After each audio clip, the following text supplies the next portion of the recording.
Hello everybody, my name is Bianca Ramirez and today I will be presenting my case analysis on Community Action Partnership of Orange County, also known as CAPOC. This presentation explores how CAPOC maintained mission integrity and responded to ethical pressures during times of organizational and community crisis. I'll be walking us through the key elements of this case, including stakeholders, digital and legal pressures, and the ethical frameworks that informed my analysis. CAPOC is a nonprofit anti-poverty organization based in Orange County, California.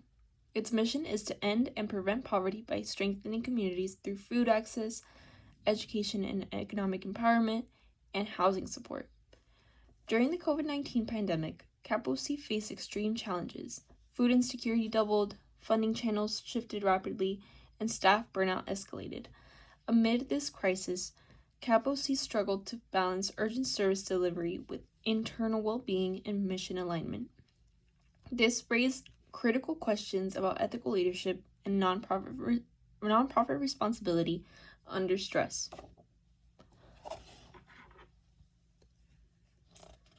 Key stakeholders in this case include CAPOC's clients, who are low-income families and seniors relying on food and utility assistance. Employees, from case managers to program coordinators, face role strain, while executive leadership made strategic decisions about resource distribution. Also involved were funders and grant agencies, requiring deliverables even under strain. Finally, the broader Orange County community, including partner nonprofits and elected officials, watched how CAPOC would respond to increasing demand. The core ethical dilemma centers on how to maintain the integrity of CAPOC's mission while navigating crisis conditions that force staff to work beyond capacity. Leadership faced a choice. Should they prioritize rapid response, possibly compromising long-term sustainability and staff well-being? Or should they scale back services to protect their team, knowing that vulnerable clients would be left with unmet needs? This tension between urgent service and sustainable mission delivery became an ethical flashpoint. Legally, CAPOC had to comply with employment engagements and regulations, grant reporting timelines, and pandemic-era health mandates. Socially, they operated within a deeply unequal landscape. Many clients lacked digital access or transportation, increasing the need for culturally competent outreach. The pandemic exposed how nonprofits like CAPOC were expected to fill systematic gaps, even when doing so exceeded their funding or staff capacity. These expectations often went unaccompanied by institutional support.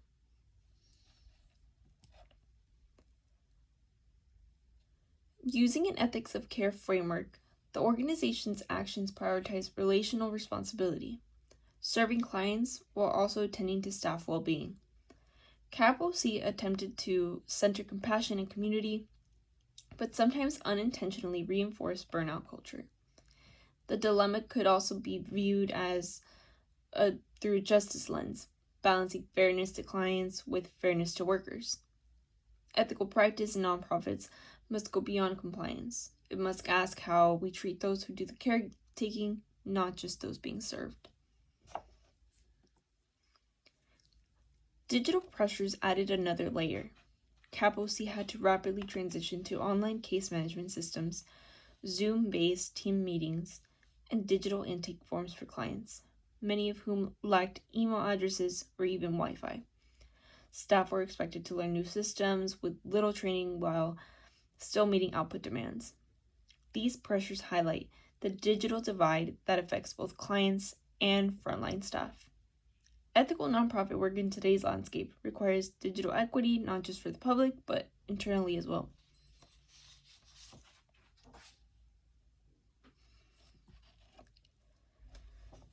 In analyzing this case, the most ethical path forward involved embedding staff wellness and support into CAPOC's crisis response. This meant investing in trauma-informed supervision, creating flexibility in caseload assignments, and advocating for funders for more realistic metrics. It also meant revisiting internal culture, ensuring that employees weren't treated as infinite resources, but as whole people impacted by the same community hardships. This strategy prioritized sustainability over short-term service overload.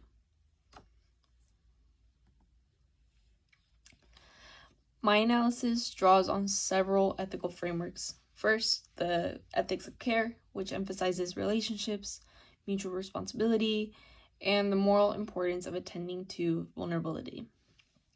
I also applied a virtue ethics lens, asking what kind of organizational character CAPOC wants to build in crisis.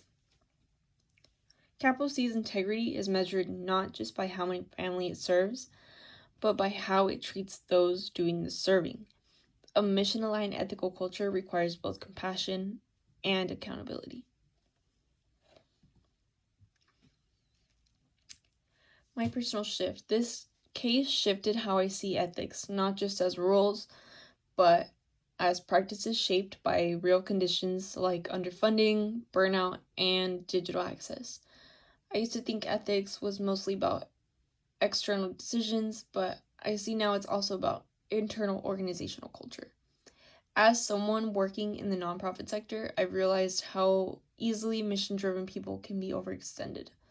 Ethics must begin with care for those inside the organization too.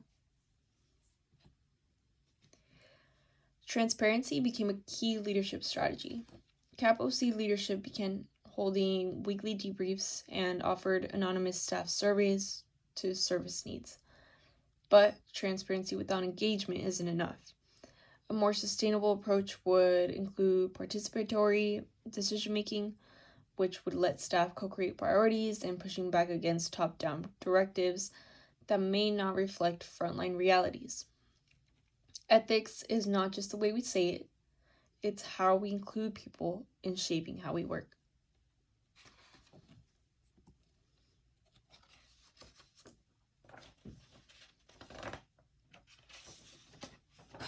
Scholarly foundations that guided my analysis include Goodman and Watson, 2024, on ethical nonprofit leadership, Akingbola, 2013, on strategic human resource management and mission-driven organizations, and Sheehan Adams, 2015, on burnout and human service work.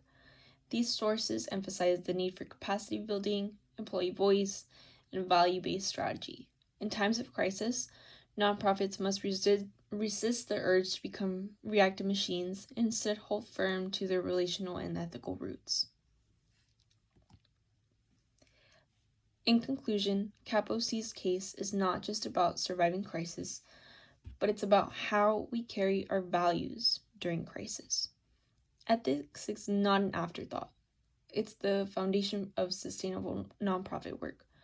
Organizations must prioritize human dignity internally and externally, resist burnout culture, and advocate for structural change, not just service deliveries. I believe that CAPOC has the heart and history to lead that shift, and this case has deepened my understanding of what ethical leadership really means. Thank you so much for listening. And here's my works cited page. Thank you.